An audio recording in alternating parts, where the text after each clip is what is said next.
Muy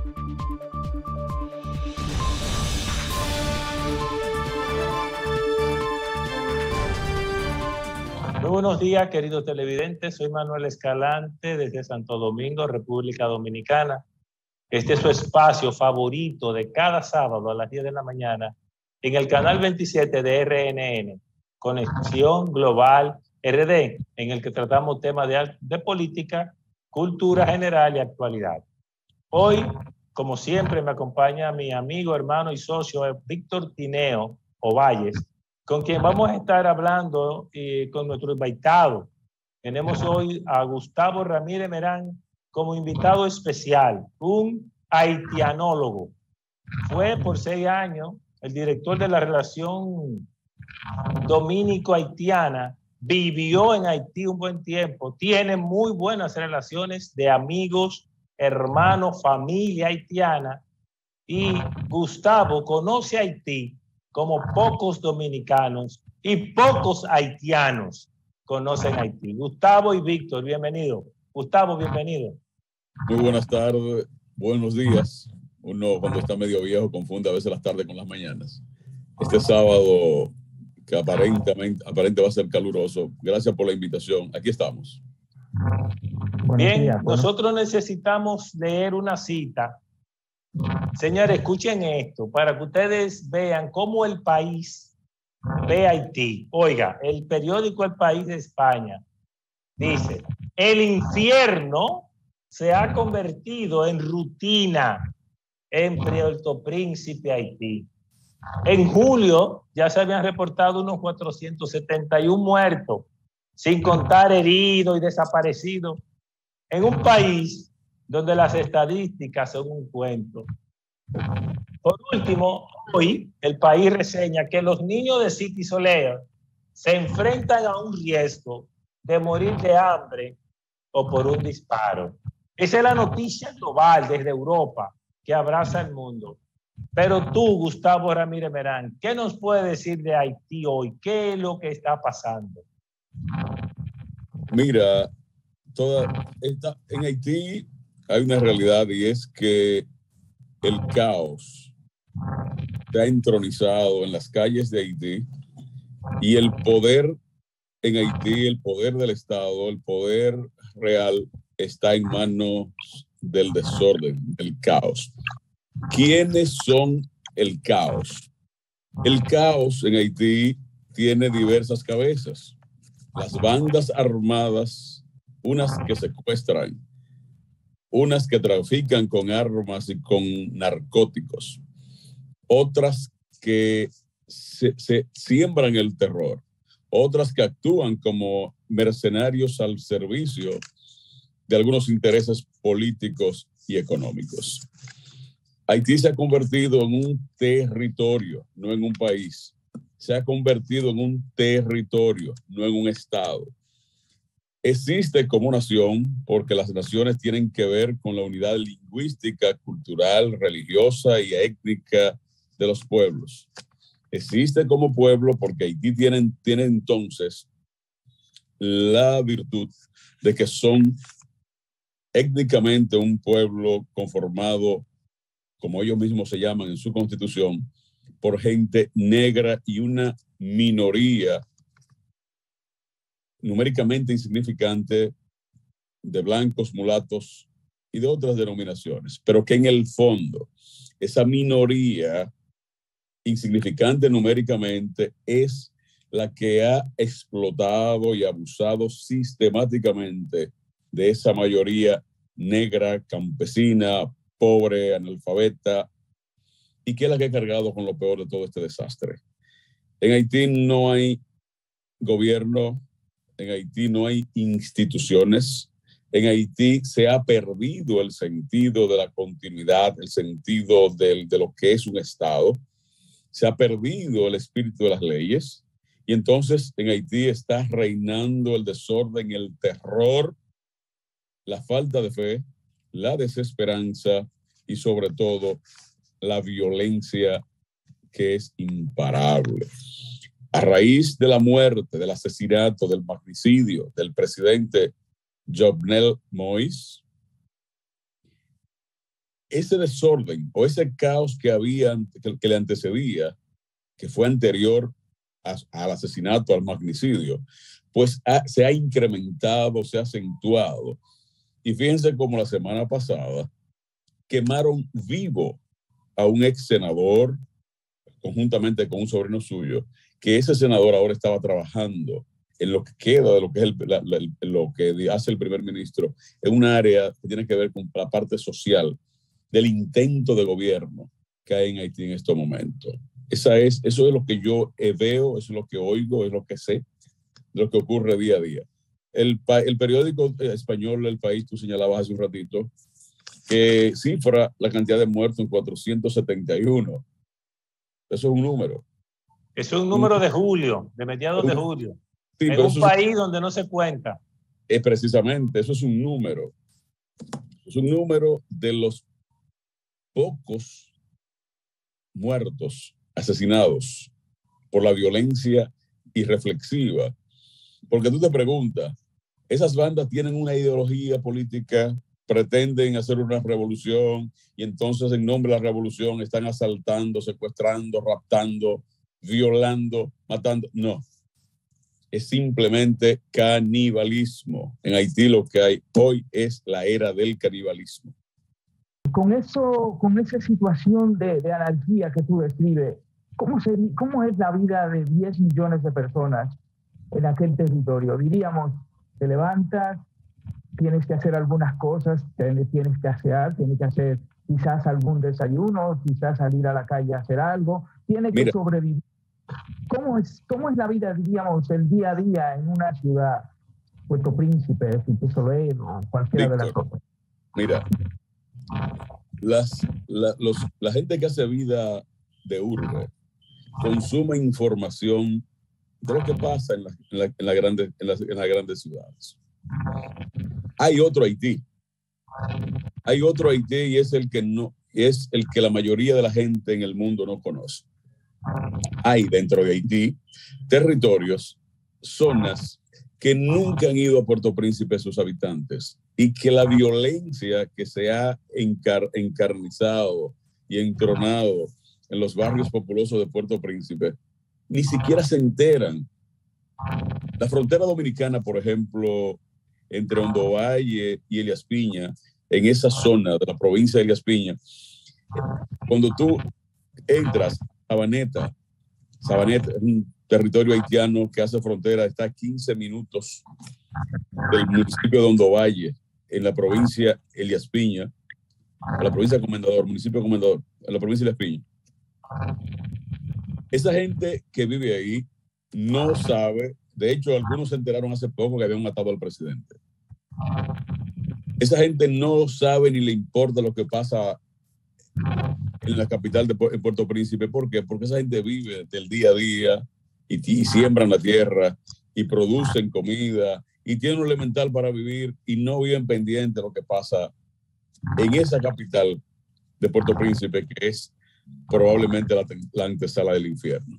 Pero hay otro en el mismo plató central, cuando tú cruzas de Elías Piña a Belater, en esa zona tampoco pasa nada. Solo hay una banda que opera cercano a Puerto Príncipe en un poblado que se llama Guadebuque o Cruz del Bosque, que es una especie de garganta por donde hay que pasar obligado para entrar a Puerto Príncipe si tú vas del este hacia el sur que es donde está la capital de Puerto Príncipe, la capital haitiana. Pero en el norte de Haití, que hay otro mundo, que hay otra capital, como ellos llaman, que es Cap Haitien. En ese norte, donde están los ricos tradicionales de Haití, donde tienen el poco turismo que se hace en Haití, pues tampoco le ha afectado esa violencia.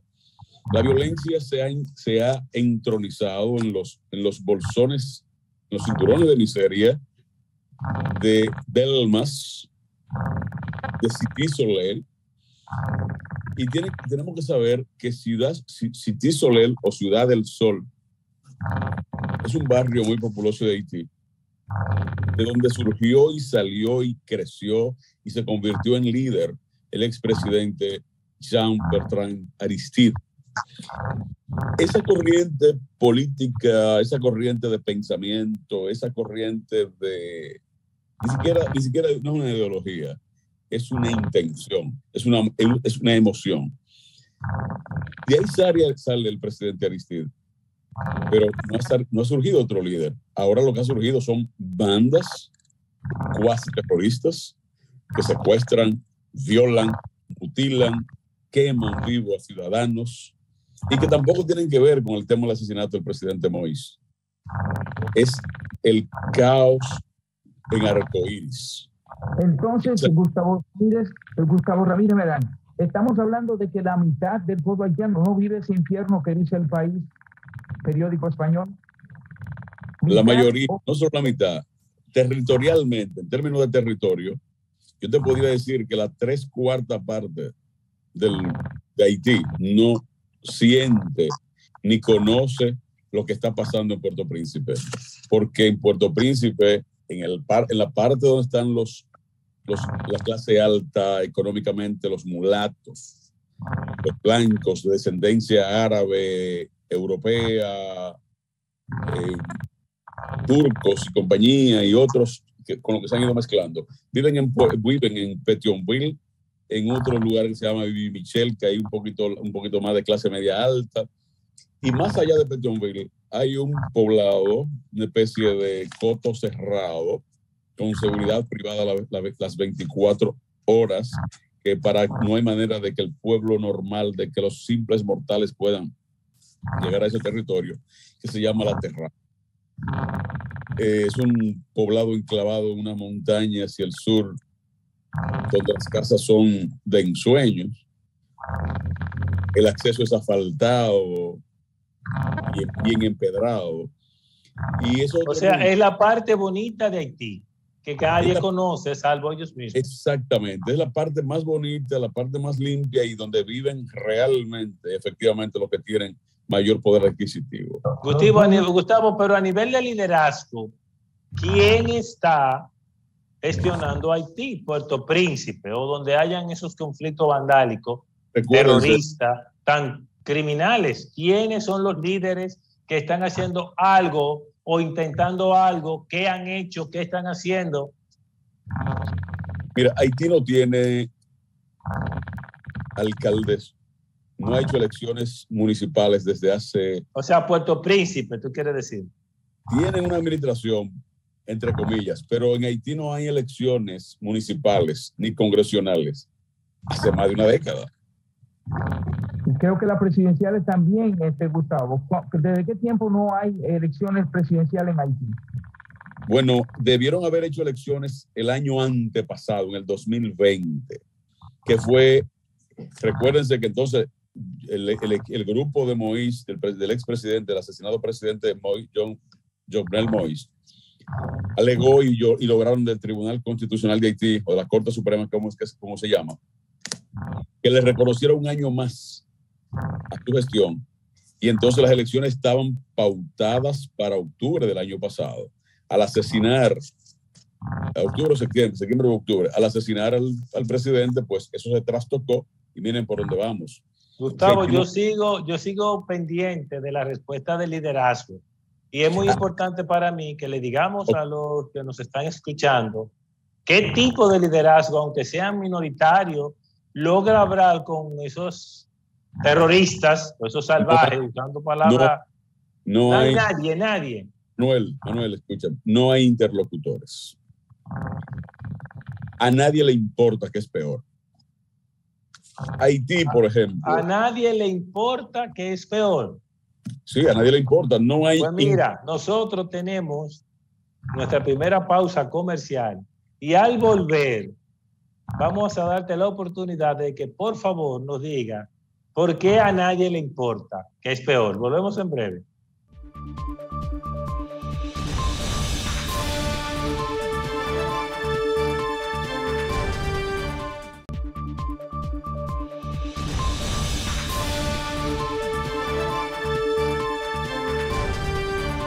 Gracias por permanecer con Conexión Global RD, su espacio de cada sábado a las 10 de la mañana. Te recordamos que estamos colgados en YouTube, así mismo como el nombre del programa. Suscríbase, lea los comentarios y sugiera a otras personas. Súmese a nuestra comunidad.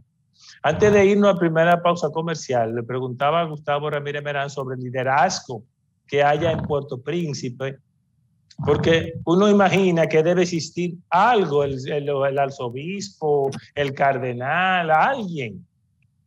Me dice que nadie. Bueno, pero ¿por qué? Y porque a nadie le importa. Ahí cerramos y volvemos con Gustavo Ramírez Merán. Gustavo, ¿por qué a nadie le importa? ¿Por qué dices eso? Mira, laissez-faire, laissez-passer, dejar hacer, dejar pasar. Por ejemplo, Haití tiene un cardenal de la Iglesia Católica, apellido Langlois.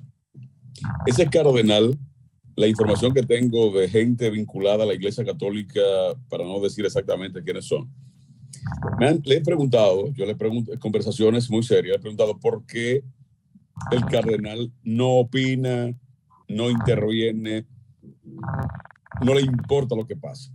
Resulta que el cardenal de Haití, según algún sector de la propia Iglesia Católica, dicen que el cardenal cayó en ilegitimidad porque en algún momento fue muy obsequioso, muy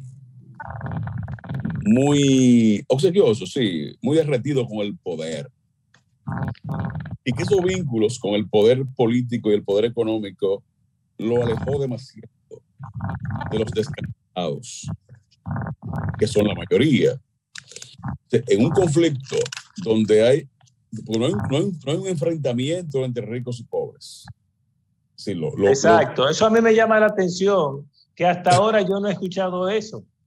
No, mira, no hay una lucha ideológica, no hay una lucha religiosa, no hay una lucha social. Lo que hay una lucha por el control del territorio. Exactamente. Pero tampoco los ricos están interviniendo en eso.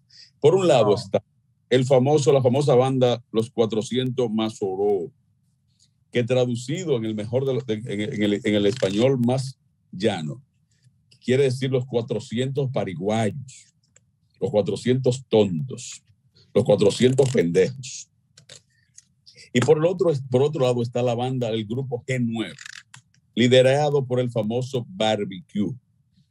Barbecue era un militar, un policía de cierta importancia, muy vinculado al presidente Jovenel. Dicen las malas lenguas en Haití que ese grupo, que es el único que aparenta tener algún compromiso político o alguna visión política, que ese grupo tiene simpatía con la ex primera dama, ¿cómo se llama esto? La viuda del presidente Moïse. Pero hay especulaciones, hay situaciones, y entonces Haití no tiene un líder de la iglesia protestante. No tiene liderazgo. Hay muchas denominaciones, pero no hay un liderazgo. Tiene problemas con la iglesia católica. Hay muchos católicos, pero no tienen un líder. Hay partidos políticos descabezados, acéfalos, diezmados. Sí, es el caos total, la anarquía. Hay un partido que lo dirige un amigo mío, Moïse Jean Charles, que se llama Petit Dessalines, los pequeños Dessalines. Ese partido surge en el norte de Haití, pero ese partido y ese grupo tiene un componente racial. Ellos son negros y entienden que Haití tiene que ser una república negra, y entonces eso tiene un componente racial, con la salvedad de que en la filosofía de la política práctica de Dessalines, lo de él era cortar cabeza y quemar propiedades. Es decir, él que pensaba en la sangre y en el fuego.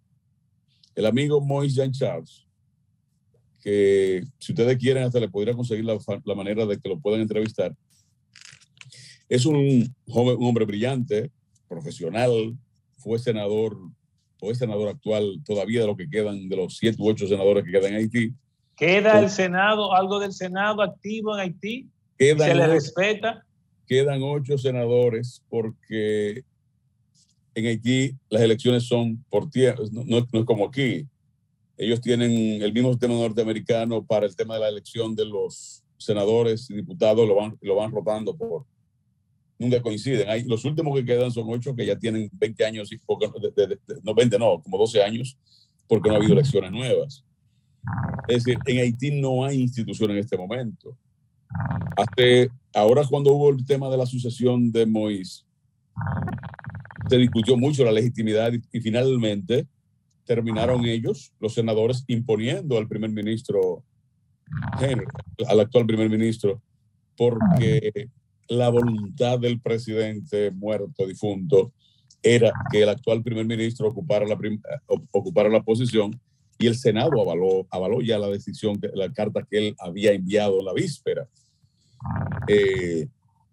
Pero no hay un Senado operante.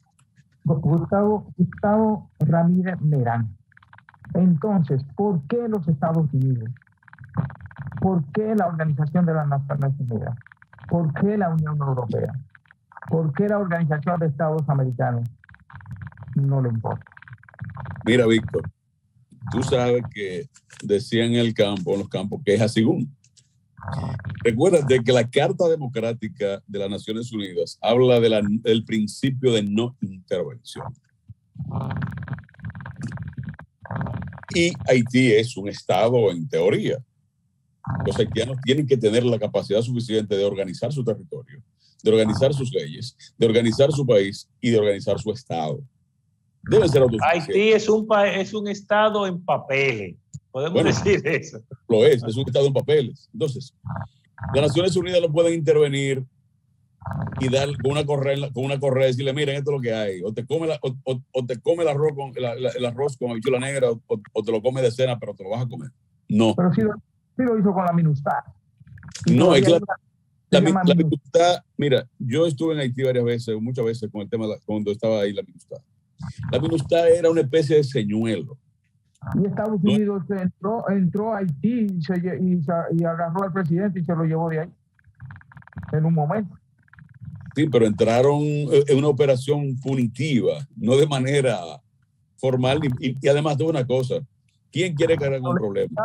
¿Qué le importaba en aquel momento y no ahora? Que la situación está tan delicada y tan difícil. Coyuntura política, por ejemplo, una invasión a Haití, ¿pero para qué? ¿Qué tú vas a invadir? ¿Qué tú vas a administrar? Esa es la respuesta.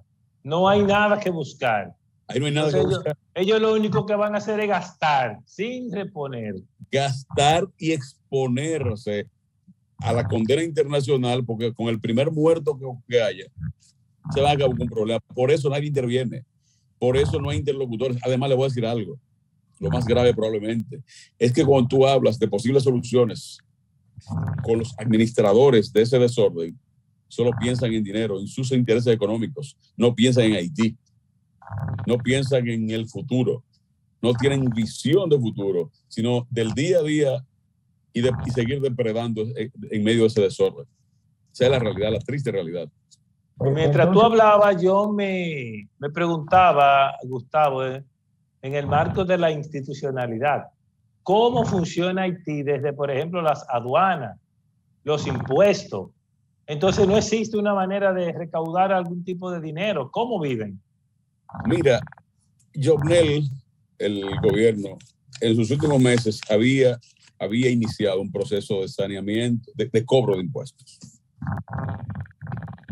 Dicen que por ahí vino su muerte. Jovenel quiso, ya siendo un presidente ilegítimo, tenía aparentemente algún asesor dominicano. Pienso que el mismo asesor de Danilo Medina. Y le quería hacer entender que él podía seguir siendo presidente en medio de esa ilegitimidad. E intentó reformar hacer un referéndum para modificar la Constitución, para el tema electoral. Entonces tomó algunas medidas, por ejemplo, el cobro de impuestos en algunos puestos, en algunas aduanas, a algunos empresarios, y comenzó a lesionar a gente que nunca ha pagado impuestos. Y en este momento, pienso que es peor. Tú embarcas en Namibia o en Palestina, algo hacia Haití, Y hay gente con tanto poder que cogen el furgón y lo llevan a su casa, y punto. Lo enganchan y se lo llevan. Eso pasa en Haití. ¿Cómo sobrevive? Bueno, hay ayudas internacionales que son mínimas ahora, porque no hay presencia internacional casi en Haití.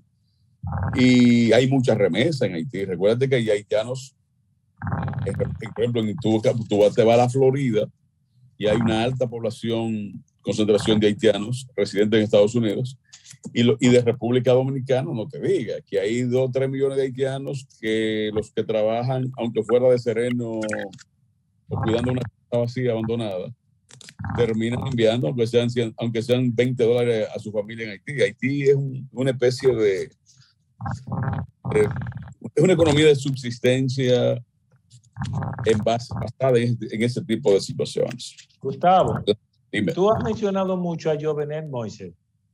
Y Víctor y yo comentábamos antes de la grabación que queríamos saber hasta qué nivel, independientemente de la ilegitimidad de la próxima periodo de Jovenel, su muerte implicó todo lo que está pasando, o hasta dónde, si se hubiera solucionado o por lo menos descubierto quién lo mató, si hubiese sido diferente. Algo así que queríamos saber, ¿verdad, Víctor?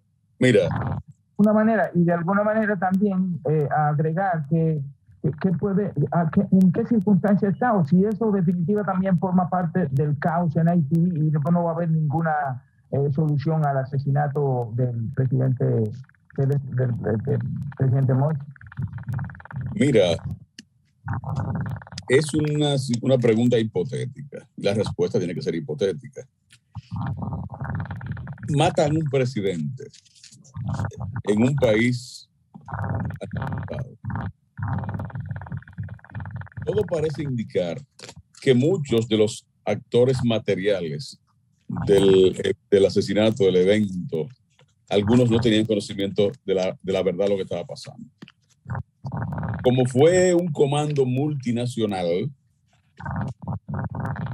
y yo tengo, por ejemplo, la documentación de gente de Europa del Este que participó en ese evento. La tengo y extrañamente nunca nadie ha hablado de eso. Yo tengo desde el mismo día que pasó la desgracia, la tragedia esa para Haití, para el presidente Moïse. Tengo hasta la residencia norteamericana de ese señor de origen de un país de Europa del Este. Hubo venezolanos, colombianos, pero faltan algunos actores, porque nadie ha dicho, yo tampoco tengo las pruebas, de quiénes fueron los anfitriones en República Dominicana que facilitaron la entrada y salida de mucha de esa gente. En un allanamiento realizado al llamado Triple J, John Joseph, no recuerdo el último apellido, encontraron 9 placas de vehículos dominicanos en la casa del señor. ¿Quiénes pagaron? ¿Cómo lo organizaron? Sigue siendo un misterio. El FBI ha arrestado a 2 o 3, creo. Uno en Jamaica y otro en Miami y otro aquí en República Dominicana, que lo extraditaron silenciosamente. Se lo llevaron para Estados Unidos. Turquía ayer liberó a uno que había sido apresado en su territorio. Entonces, parece indicar que un manto de silencio o de complicidad se ha cernido o se ha colocado sobre ese evento. Obviamente eso desencadenó toda la violencia de ahora, sumado un elemento más. Bueno, pues con esta respuesta pasamos al segundo bloque comercial y volvemos en breve.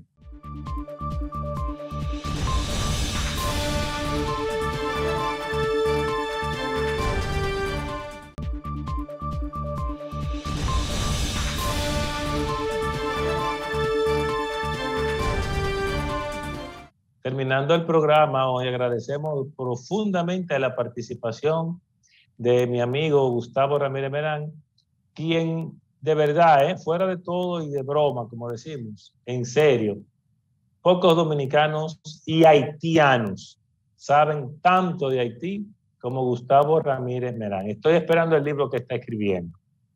Gustavo, ya terminando, te quería preguntar, ¿hay algo que se pueda hacer con Haití o con esa porción? Porque oye lo que yo interpreto de lo que tú dijiste.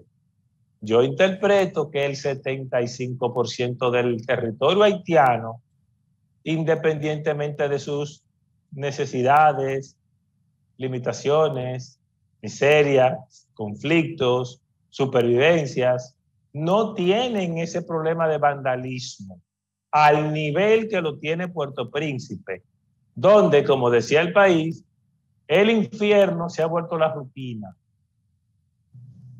¿Entendí bien? Perfectamente. Entonces, ¿qué vamos a hacer o qué se puede hacer? ¿Qué tú ves que se puede hacer con eso que está ahí, fermentado, que no quiere ceder? Mira, voy a decir en público lo que le he dicho a algunos amigos haitianos en privado. Voy a decir lo que pienso, que políticamente no es correcto, pero voy a decir lo que pienso. A Haití hay que ayudarle a instaurar una dictadura con carácter democrático, una democracia dura. Una democracia dura, que no es lo mismo que una dictadura. Democracia dura. Cambiemos el concepto, porque Haití tiene una constitución, desde el punto de vista de los estudios constitucionales, un adefesio. No, ya Haití, eso debería estar en el museo de Haití. La constitución haitiana, Haití tiene, porque recuerda que ellos se creen que surgieron como un imperio. Sí. Dirigido por Christophe I. Haití tiene una constitución anacrónica, absurda. Lo primero sería, sobre esa realidad, sobre lo que hay, que la comunidad internacional ayude a instaurar un gobierno, que ese gobierno reciba el respaldo de la comunidad internacional para hacer todos los cambios estructurales, formales, que hay que hacer para enderezar ese país. Los haitianos tienen que ponerse de acuerdo en hacer un plan de desarrollo, no de 20, de 30 años, sino al menos de 10 años, y hacer una especie de pacto de punto fijo. Usted buscarse un presidente de 40 años, y usted va a ser presidente hasta el 2035. Y vamos a gobernar así. Crear una estructura, no fuerzas armadas, porque el tema, ahora en medio de las crisis, ahora que uno ha entendido que Estados Unidos o los interventores en el momento de la pacificación hicieron bien con desbaratar ese ejército. ¿Ustedes se imaginan que en medio de este caos hubiera un ejército en Haití sin control, con 50,000 fusiles en la calle, por decir un número, en manos de gente sin una autoridad vertical? Sería para nosotros como República Dominicana un problema muy serio. Los opinantes de Haití, los anti-haitianos. Hace 30 años escribí un artículo, haitianófilos, haitianólogos y traidores. Aquí hay gente que odia a Haití, pero no ha ido a la frontera nunca, que no conocen la realidad, la idiosincrasia de ese pueblo, y la conclusión mía, que tal vez no sepa más que nadie, los haitianos quieren vivir en su país. Los haitianos solo quieren comer y tener paz. Por orden natural, todo el mundo quiere estar en su tierra. Paz y comida. Si tú le das a los haitianos la opción de que vivan en su territorio pacificado y con los medios de producción, hasta con algún subsidio internacional, la gente no quiere andar lejos de sus orígenes. Esa es la verdad. Eso nos pasa a nosotros. Por bien que estemos fuera de nuestro país, óyeme, queremos venir para acá, eso va dentro de ti. Eso es que tu tierra es tu tierra. Pasa todos los días. Entonces, la comunidad internacional, y lo he dicho y lo creo y lo sostengo donde quiera que fuere, Haití hay que ayudarle a instaurar una dictadura de fuerza o con fuerza. Una democracia fuerte, me gusta. Una democracia fuerte, tienes razón. Dictadura no. Una democracia dura. Sí, dura. Una democracia. Donde se cumpla la ley, ya. De acuerdo. Entonces, en ese orden, nosotros, que somos los más afectados por el desorden de Haití, Y también es un tema muy complejo. Haití es también lo más beneficiado. Claro, Haití es nuestro principal cliente, formal e informal. Y nosotros deberíamos, y alguna vez se lo planteé a un expresidente de la República, ayudar a Haití a desarrollarse. Nosotros deberíamos ayudar a Haití a construir hospitales, clínicas rurales o de primer nivel en algunos puntos fronterizos. Nos saldría más barato construir una policlínica en Belader que aceptar las parturientas haitianas en territorio dominicano. Pasaría lo mismo que nosotros le construyéramos una clínica en Malpaz que aceptar que paran en Pedernales.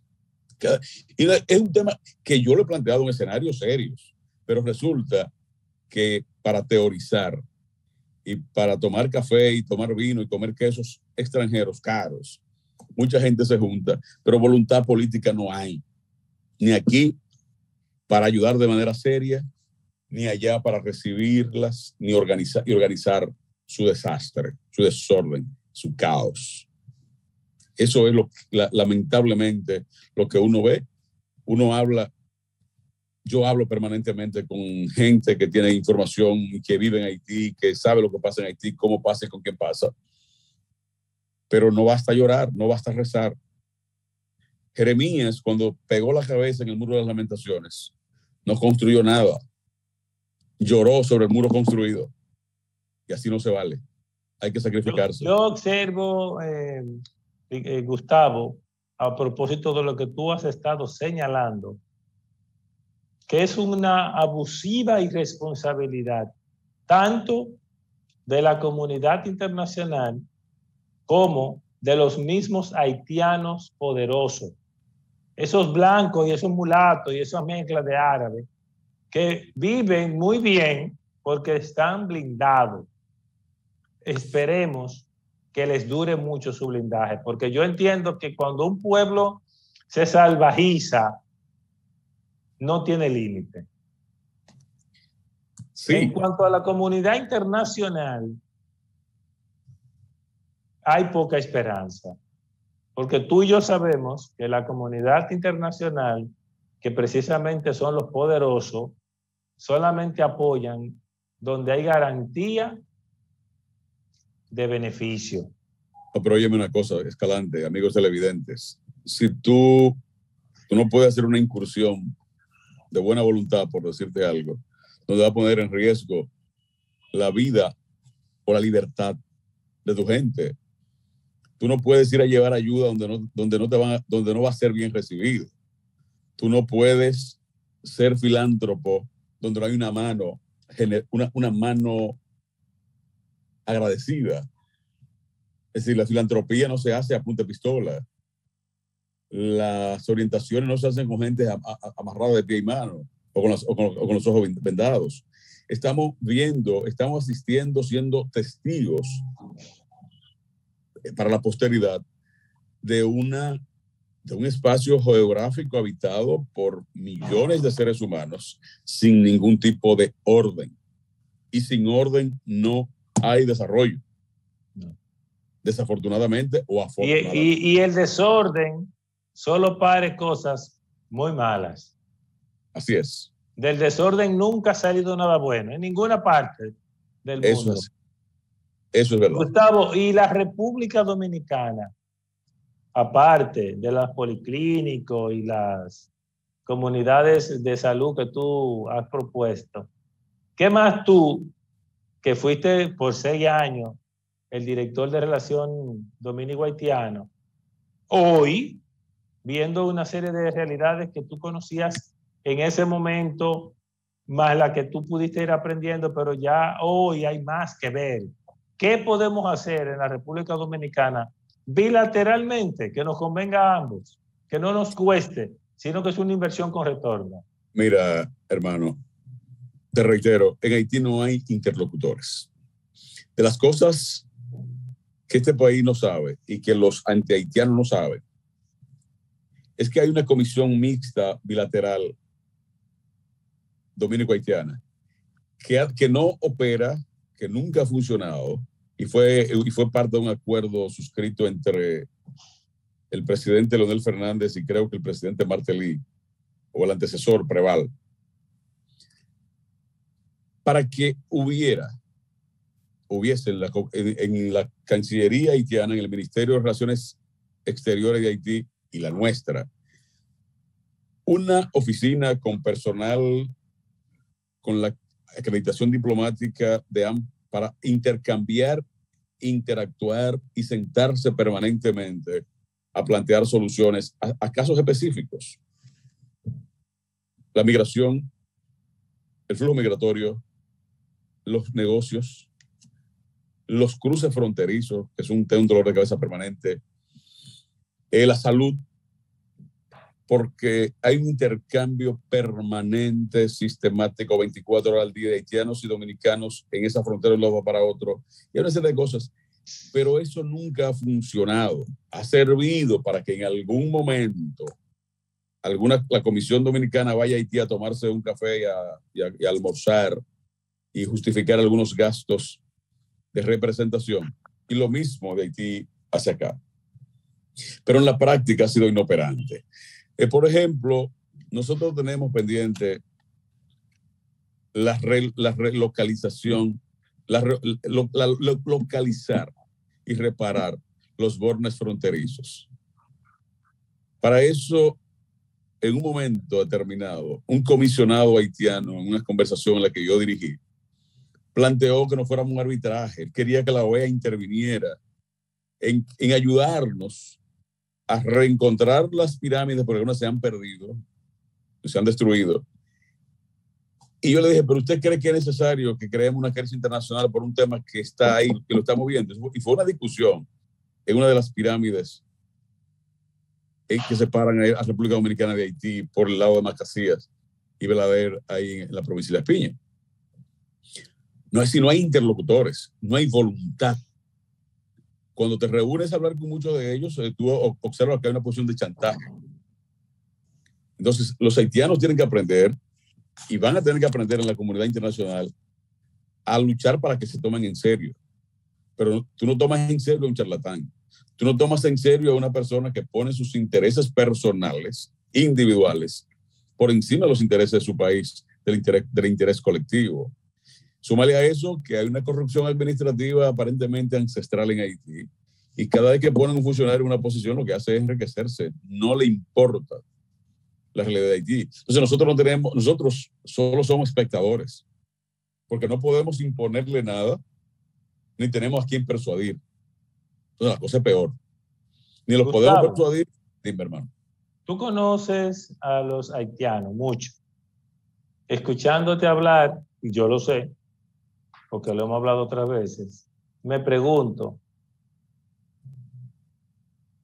el riesgo del que se habla, sobre todo los haitianos, de una invasión, de que esas bandas puedan moverse para acá, de la agresividad del haitiano ante una situación de violencia, ¿qué opinión te merece todo eso que se dice al respecto? ¿Hay riesgo? ¿Tú entiendes que pudiéramos tener una situación desagradable? Mira, que tengamos que ponernos la mano más fuerte.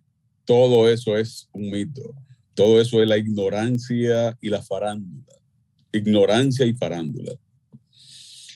Haití habla francés, la élite haitiana, y creol el resto, que son todos. No nos entendemos idiomáticamente. Para hablar de eso hay que conocer la historia cuasi antropológica de Haití. Somos seres humanos en la misma isla, pero totalmente distintos. Distintos en el origen, tenemos diferencias culturales, religiosas, idiomáticas, étnicas. Solo en esta mente farandulera y retorcida de mucha gente puede caber en la cabeza semejante cosa. Esa es la realidad. Bien.